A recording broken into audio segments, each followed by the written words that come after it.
पर्यावरण म्हणजेच आपल्या भोवतालचा प्रदेश.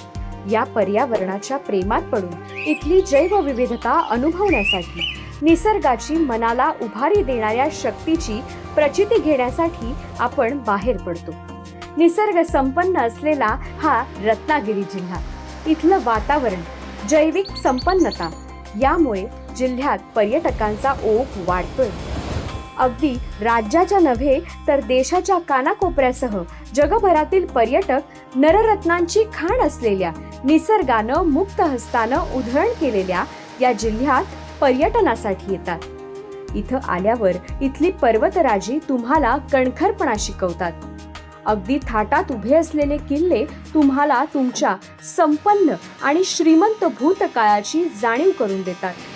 समुद्राची गाज तुम्हाला जबाबदारीची जाणीव करून देते. पक्ष्यांची शीळ तुम्हाला प्रेमाची साथ घालते.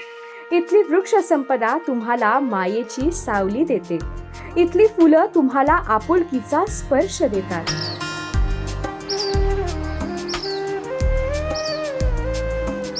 इथली मंदिरं तुम्हाला भक्तीची महती अधोरेखित करतात. इथल्या नद्या तुम्हाला उतू नको, मातू नको असा सल्ला देतात. इथली माती तुम्हाला तुमच्या मुळाची जाणीव करून देते. इथलं पाणी तुम्हाला तृप्ततेची अनुभूती देतं.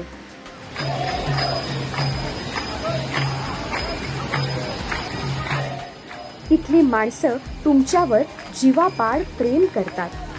इथलं पर्यावरण तुम्हाला समृद्ध करतं. त्यामुळे या सर्वांचा विचार करून एक जबाबदार पर्यटक आणि नागरिक बना असं आवाहन तुम्हाला जागतिक पर्यावरण दिनाच्या निमित्तानं करत आहे. अनादी काळापासून आपलं पालकत्व स्वीकारलेल्या, मायेचा पदर डोक्यावर धरून आपलं जगणं सुसह्य करणाऱ्या पर्यावरणाप्रती आपण देणं लागतो याची जाणीव ठेवूया. पर्यावरण रक्षणासाठी जबाबदारीचं पाऊल उचलूया.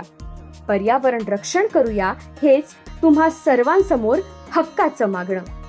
तुम्हा सर्वांना जागतिक पर्यावरण दिनाच्या मनपूर्वक शुभेच्छा.